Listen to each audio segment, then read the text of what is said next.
CJP സമരം നിലവിലുള്ള ഭരണകൂടം ചെയ്ത ഒരു വലിയ തെറ്റിന്റെ പാപത്തിന്റെ പരിഹാരത്തിന് വേണ്ടി ജൻസി കുട്ടികൾ നടത്തിയ സമരമാണ്. പ്രതിപക്ഷം ഒരു പരിധിവരെ പരാജയപ്പെട്ടെടുത്ത് തന്നെയാണ് ഈ കുട്ടികൾ സമരത്തിന് വന്നത്. അവരുടെ സമര രീതി വ്യത്യസ്തമായിരുന്നു, മുദ്രാവാക്യങ്ങൾ വ്യത്യസ്തമായിരുന്നു, സംഘാടനം വ്യത്യസ്തമായിരുന്നു, നേതൃത്വം വ്യത്യസ്തമായിരുന്നു, അവരുപയോഗിച്ച മാധ്യമങ്ങൾ വ്യത്യസ്തമായിരുന്നു. പക്ഷേ അവരുന്നയിച്ച ആവശ്യങ്ങളിൽ കൃത്യമായ ദൃഢത അവർക്കുണ്ടായിരുന്നു.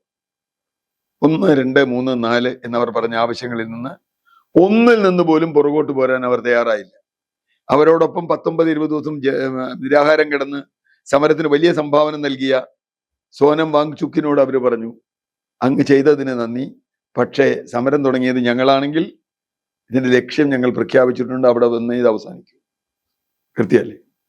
ഇത് തീർച്ചയായും സർക്കാരിന് ധർമ്മേന്ദ്ര പ്രധാൻ രാജിവെക്കേണ്ടി വന്നു, നിരവധി നടപടികൾ സ്വീകരിക്കേണ്ടി വന്നു. സർക്കാരിന് ശക്തമായ തിരിച്ചടിയാണ്. അവരെല്ലാ ആയുധങ്ങളും പ്രയോഗിച്ചു. സാവധാന ഭേദദണ്ഡങ്ങൾ, എന്തൊക്കെ നുണപ്രചരണം നടത്തി. ഇവർക്കെതിരെ വിദേശ ഏജന്റുമാരാണ്, രാജ്യദ്രോഹികളാണെന്ന് പറഞ്ഞു. ശത്രു രാജ്യത്തുന്നോട് പോലെ അവർക്കെതിരെ വലിയ തോതിൽ ആയുധപ്രയോഗം നടത്തി.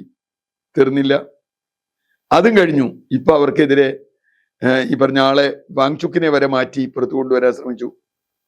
അവര് വീണില്ല, അവരോട് നിന്നു.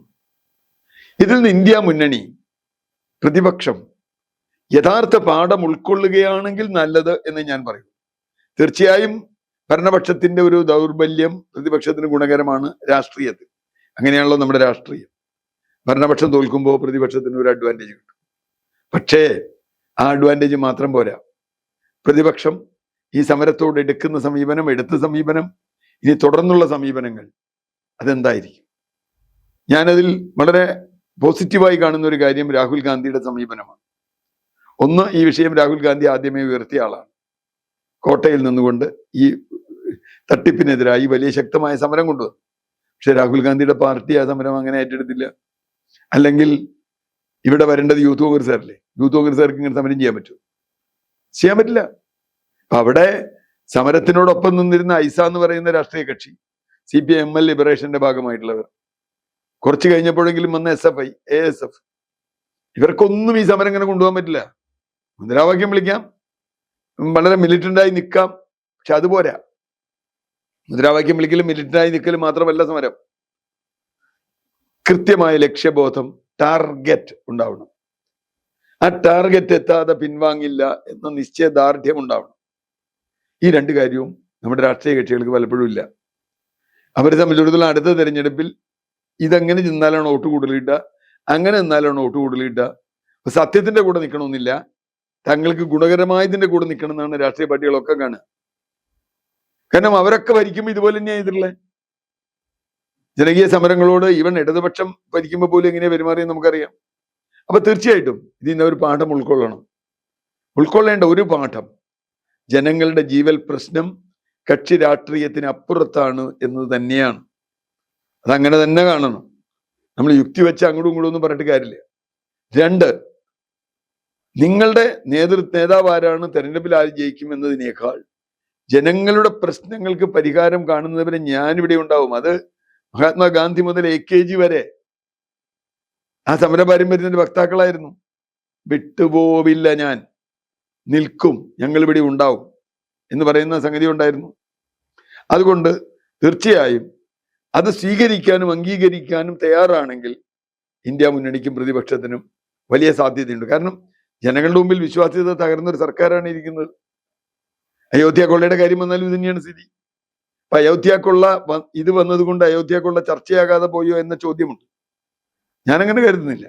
അതിന് കാരണം അയോധ്യയിലെ കൊള്ള BJPയുടെ അടിത്തറയ്ക്ക് തന്നെ ചോദ്യം ചെയ്യപ്പെടുന്നു.